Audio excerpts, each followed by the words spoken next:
Bonsoir à toutes et à tous, nous sommes le jeudi 9 octobre, ravis de vous retrouver comme chaque jour pour au quotidien l'essentiel de l'information sur votre territoire en 15 minutes. Mi-septembre, nous apprenions la fermeture définitive d'une usine bien ancrée sur notre territoire depuis près de 100 ans exactement. Le fabricant de chaussons Plastigom, une opération de déstockage a lieu en ce moment même. Nous faisons le point avec notre invitée Anne-Lise Morin, directrice de Plastigom.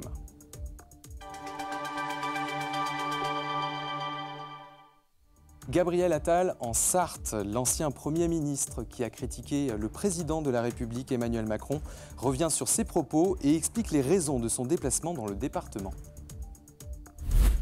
Plus de moyens pour les hôpitaux, les soignants tirent la sonnette d'alarme. Une centaine de manifestants de la CGT se mobilisent devant l'ARS au Mans.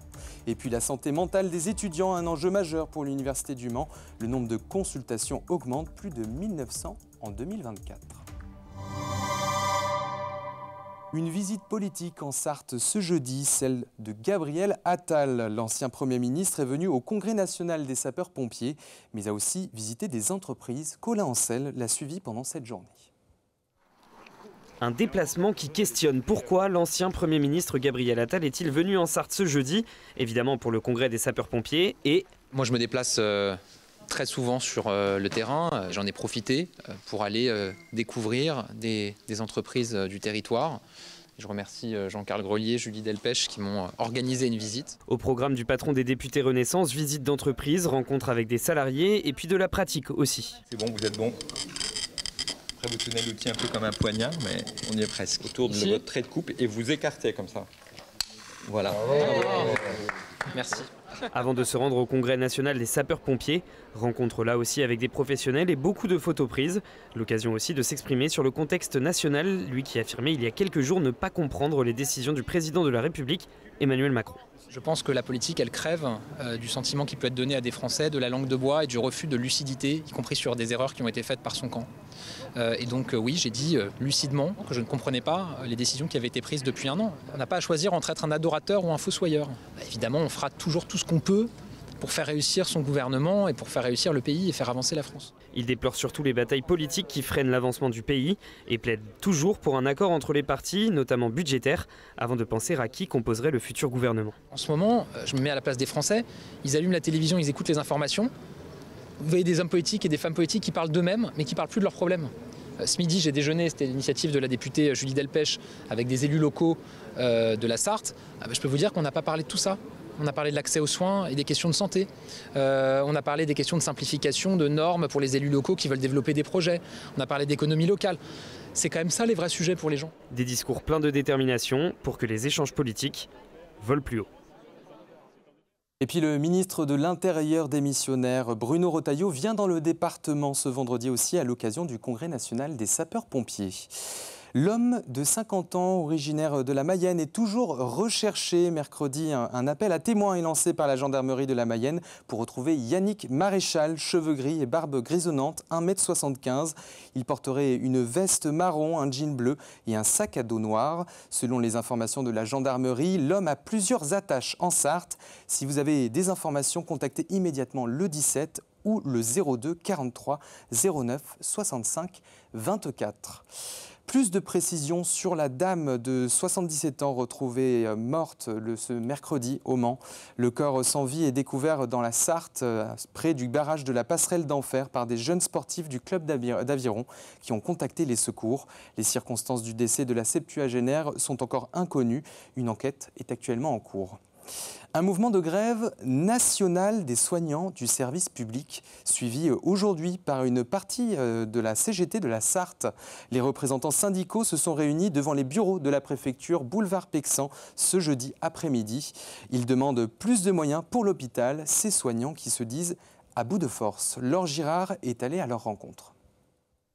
La Sarthe est en train de devenir un désert médical. En 13 ans, le nombre de médecins libéraux a chuté de 22%, passant de 390 à 307. Plus d'une centaine de manifestants CGT sont réunis devant les bureaux de la préfecture. Leur cri du cœur, qui va enfin soigner l'hôpital public et ses soignants qui n'en peuvent plus?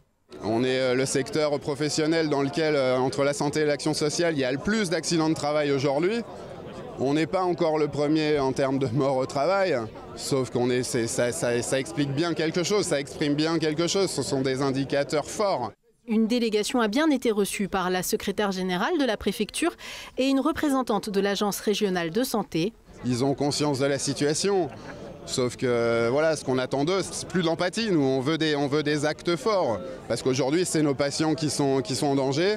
C'est les collègues qui n'en peuvent plus, qui quittent l'établissement et qui s'abîment. Avec 100 000 Sarthois sans médecin traitant, la pénurie en médecine de ville impacte forcément les hôpitaux publics. Ces soignants demandent donc des moyens à la hauteur des besoins. Toujours santé, précisément la santé mentale des étudiants, un véritable enjeu à l'Université du Mans. Depuis le Covid, le nombre de consultations liées à des motifs psychiques est en forte hausse chez les étudiants et les actions de prévention et d'accompagnement se multiplient. Anthony Piton. Petit déjeuner pour les étudiants du Mans. De quoi bien démarrer la journée, mais aussi parler santé mentale. Une initiative de l'université pour rappeler qu'un service dédié existe et qu'il est là pour eux. Donc en fait ça a explosé post-Covid le nombre d'étudiants qui ressentaient une souffrance psychique. On a beaucoup de jeunes qui ont des troubles anxieux, troubles dépressifs et parfois on a aussi les deux, donc troubles anxieux-dépressifs. C'est vraiment ce qu'on retrouve le plus. Une détresse qui se traduit souvent par une baisse de motivation, des difficultés à suivre les cours ou à s'adapter à la vie étudiante. On est confronté à beaucoup de stress en tant qu'étudiant, surtout avec les évaluations, les partiels, etc. Beaucoup de charge mentale parce qu'il y a beaucoup d'étudiants qui travaillent à côté de leurs études et c'est vrai que c'est assez lourd quand même à porter. J'ai un ami à moi qui a hésité à arrêter là tout d'un coup au bout de 3 semaines. Il voulait arrêter et finalement avec mes amis on l'a convaincu de rester et que c'était mieux pour lui. Pour faire face aux fragilités rencontrées par les étudiants, le Mans Université a renforcé son service de santé. 2 psychologues à temps plein, une infirmière en santé mentale 3 jours par semaine et une présence régulière d'un psychiatre et d'un neuropsychologue. Avant, il y avait 5 semaines de délai entre les rendez-vous ou même pour prendre un nouveau rendez-vous. Aujourd'hui, on arrive quand même à recevoir les étudiants sous 2-3 semaines au moins une première fois et à faire des suivis qui sont aussi plus réguliers. Les étudiants peuvent bénéficier de 12 séances de soutien psychologique gratuites par an, sans ordonnance. Une écoute précieuse dans un contexte où parler est déjà une première étape pour aller mieux. Un ciné-débat reporté à cause d'une salle inadaptée pour les personnes en situation de handicap. Programmé initialement ce jeudi soir à la salle Le Royal pour une soirée débat autour d'un film, la députée Marietta Caramanli, qui participe à l'organisation, a décidé de reporter l'événement. La raison, l'un des invités en chaise roulante ne peut pas rentrer dans la salle, faute de moyens d'accès adaptés.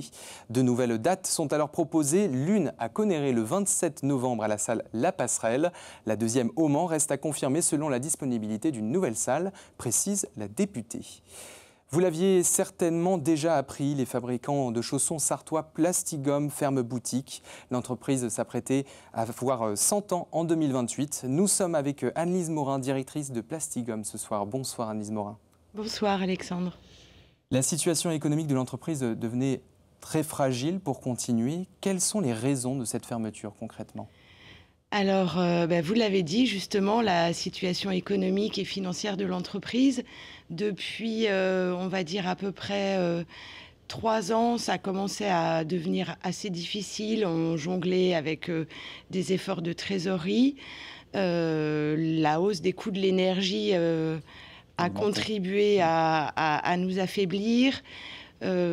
Également des pertes de commandes sur les marchés, notamment en France, mais aussi un petit peu à l'exportation, ont fait que nous n'avions pas suffisamment de paires pour continuer à travailler de manière pérenne et saine dans les mois et années à venir. Concrètement, vous dites que le marché du chausson, en l'occurrence, est en perte, ce qui fait que la fabrication et votre usine, justement, a été fortement impactée par cela.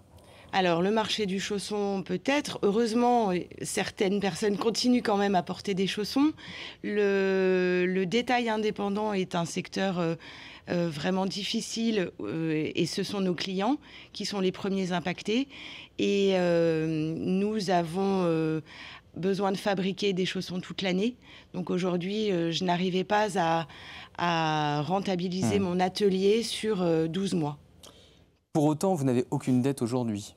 Non, pas de dette. D'accord. Comment s'opère cette transition pour les 12 salariés qui sont présentes dans votre entreprise? Alors en fait, on a décidé cet été, ça s'est fait assez rapidement, de vendre les locaux de l'entreprise, ce qui nous permet, le fruit de cette vente va nous permettre de solder notre PGE et surtout de payer malheureusement les indemnités de licenciement économique que nous devrons à nos salariés.